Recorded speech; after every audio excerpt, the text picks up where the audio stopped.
আসসালামু আলাইকুম আমার প্রিয় ভাই ও বোনেরা, আপনারা সকলে কেমন আছেন? আলহামদুলিল্লাহ, আমিও ভালো আছি।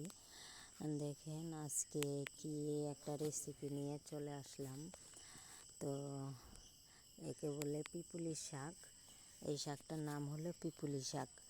এই শাকটা খেলে অনেক রোগের উপকার হয়। তো এইগুলা খাওয়া অবশ্যই ভালো।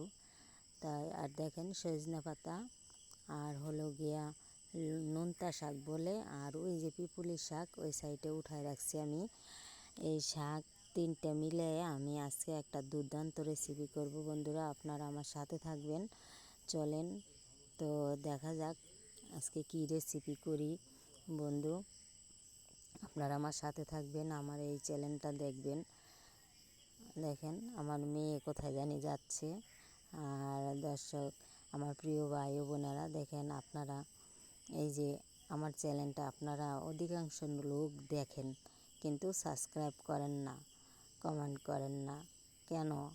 এটা কিন্তু ঠিক না। আমার চ্যানেলটা যারাই দেখেন, প্লিজ দয়া করে সাবস্ক্রাইব করে দিবেন।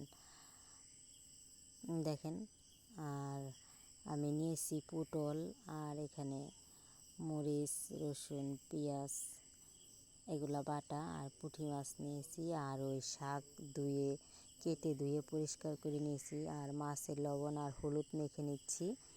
মাছটা আমি ভেজে নেওয়ার জন্য আমি লবণ হলুদ মেখে নিলাম। চুলায় দেখেন তেল আমার গরম হয়ে গেছে, সেখানে আমি এই যে মাছগুলা সবগুলা দিয়ে দিলাম।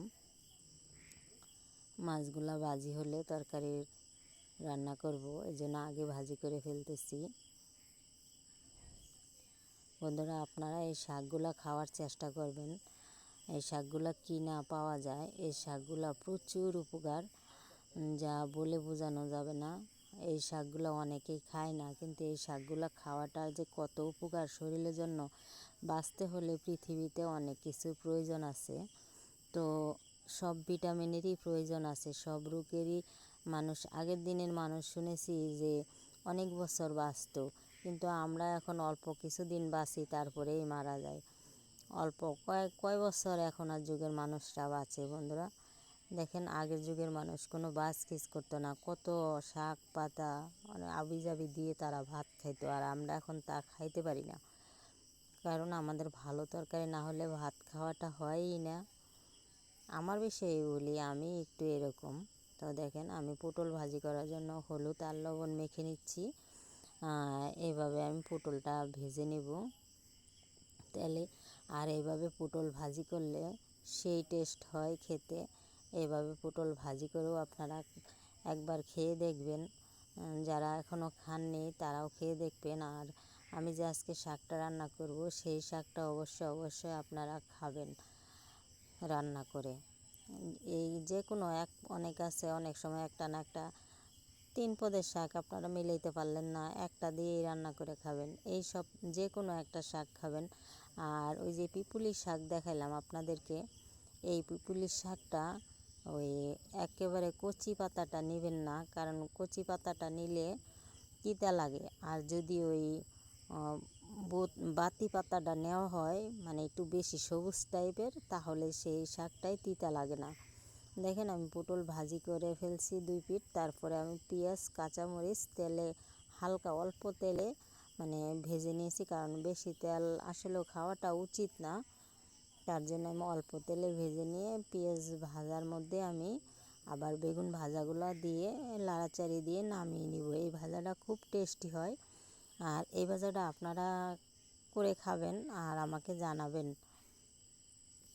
দেখেন, আমার ভাজি হয়ে গেছে, আমি এখন নামিয়ে নিব। আর চুলায় আমি তরকারি বসার জন্য তেল আর পেঁয়াজ কুচি দিয়ে দিলাম। আজকে আমি সরিষার তেল দিইনি, আজকে সয়াবিন তেল দিয়ে রান্না করলাম। কারণ আজকে মনে চাইলো সয়াবিন তেল দিয়ে রান্না করতে। আর দিয়ে দিলাম মরিচ বাটা আর পেঁয়াজ আর রসুন। বন্ধুরা, আজকে আমি একই সাথে বেটে নিয়েছি। প্রতিদিন বেশি করে বাটলে তরকারিটা একটু থেকে যায়, মরিচ বাটা থেকে যায়, সব কিছু থেকে যায়। তার জন্য আজকে আমি একেবারে শর্টকাট করেছি, একসাথে সব নিয়ে বেটে নিয়ে আসছি। বাটাটা অবশ্য শেয়ার করতে পারি না, তার জন্য সরি। তো দেখেন আমি তরকারি অবশ্য বসিয়ে দিয়েছি।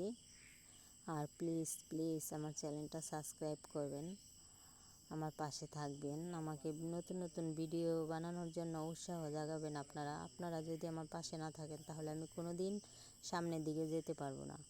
আর আপনারা আমার সাথে থাকলেই আমি সামনের দিকে যাওয়ার জন্য মনের জোর পাবো। তো দয়া করে আপনারা সবসময় আমার সাথে থেকে আমার মনের জোর করে দিবেন বন্ধুরা।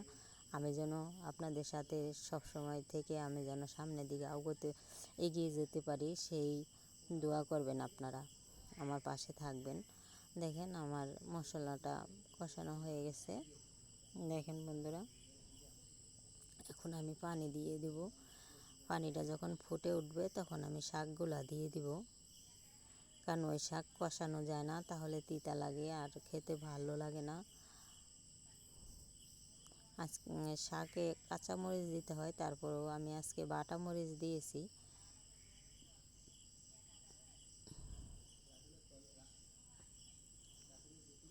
দেখেন বন্ধুরা, আপনারা কিন্তু এভাবে রান্না করে খাবেন। এই দেখেন আমি শাকগুলো দিয়ে দিচ্ছি।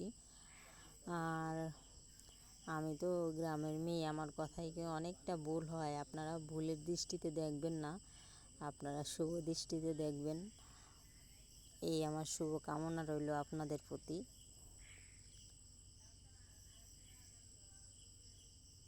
আর আমার ভিডিওটা অল্প একটু দেখে বের হয়ে আসবেন না, সম্পূর্ণ ভিডিওটা দেখবেন। আর আমি দেখেন শাকটা আমার নরম ফুটে গেছে, শাকটা মানে নরম হয়েছে। তারপর আমি মাছগুলা ঢেলে দিয়ে দিয়েছি। এই দেখেন দেখেন আমার মাছগুলাও দেওয়া হয়ে গেছে। এখন আর কতক্ষণ পরে দেখেন আমার তরকারি হয়ে গেছে। এই যে ভাত খেতে দিয়ে দিয়েছি ওদেরকে, খাদিজার আব্বুকে ভাত খেতে বসিয়ে দিয়েছি। দেখেন আমার মেয়ে ভাত খাচ্ছে। দেখেন কত দুষ্টামি করে, দেখেন ভাত খাওয়া বাদ দিয়ে দেখেন এই যে এখন উঠে চলে যাবে। মনের মর্জি বোঝা বড় দায় আমার মেয়ের, কারণ এই দেখবো এই নাই আমার মেয়ে, হুটহাট করে চলে যায় কোন দিকে, আবার আসবে দেখবেন। দেখেন ভাত ছেড়ে উঠে চলে গেছে। তো ওই যে দেখেন শাক রান্না করেছি আমি, আর ওই আবার এসে বসছে খাইতে।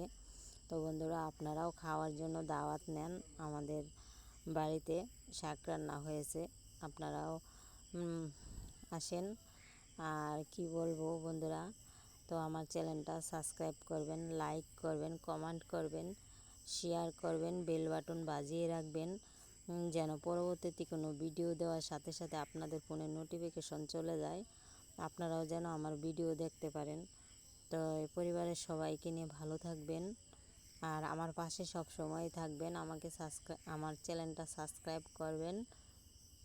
Thank you so much. তো এভাবে রান্না করে খেয়ে কিন্তু আমাকে ছোট্ট করে একটা কমেন্ট লিখে জানাবেন, আর একটা লাইক তো করবেনই, সাবস্ক্রাইব তো করবেনই, আমার পাশে থাকবেন, বাড়ির সকলকে নিয়ে ভালো থাকবেন। কেমন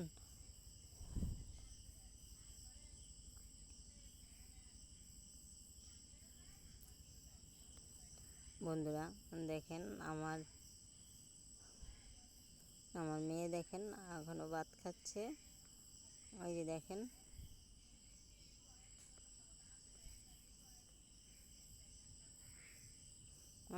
আমার মেয়ে আপনাদেরকে লাইক দিয়ে দিয়েছে। ধন্যবাদ, আপনারা সকলে ভালো থাকবেন, আবার দেখা হবে নেক্সট